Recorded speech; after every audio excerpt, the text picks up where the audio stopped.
देश की शीर्ष नौकरशाही में 45 पदों पर लेटरल एंट्री से भर्ती वाले विज्ञापन को मोदी सरकार ने रद्द कर दिया है।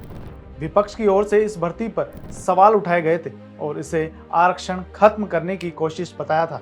कार्मिक विभाग के मंत्री जितेंद्र सिंह ने यूपीएससी की चेयरमैन प्रीति सूदन को पत्र लिखकर यह भर्ती रद्द करने को कहा है।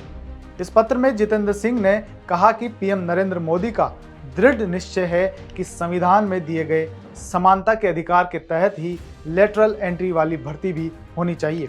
खासतौर पर देश में आरक्षण से कोई छेड़छाड़ नहीं होनी चाहिए।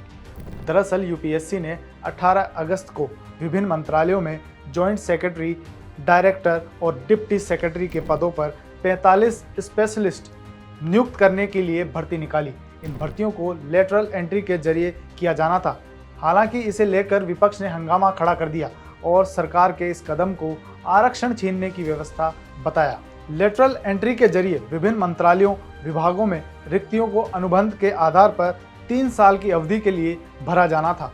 यूपीएससी में लेटरल एंट्री के विज्ञापन पर रोक लगाने के केंद्र सरकार के आदेश पर कांग्रेस के वरिष्ठ नेता राहुल गांधी ने कहा कि संविधान और आरक्षण व्यवस्था की हम हर कीमत पर रक्षा करेंगे।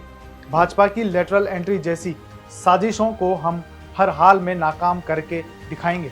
मैं एक बार फिर कह रहा हूं कि 50% आरक्षण सीमा को तोड़कर हम जातिगत गिनती के आधार पर सामाजिक न्याय सुनिश्चित करेंगे।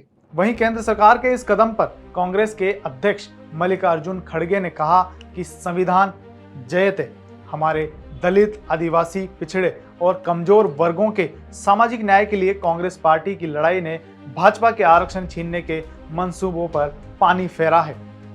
लेटरल एंट्री पर मोदी सरकार की चिट्ठी ये दर्शाती है कि तानाशाही सत्ता के अहंकार को संविधान की ताकत ही हरा सकती है। राहुल गांधी, कांग्रेस और इंडिया पार्टियों की मुहिम से सरकार एक कदम पीछे हटी है, पर जब तक बीजेपी आरएसएस सत्ता में है वो आरक्षण छीनने के नए नए हथकंडे अपनाती रहेगी।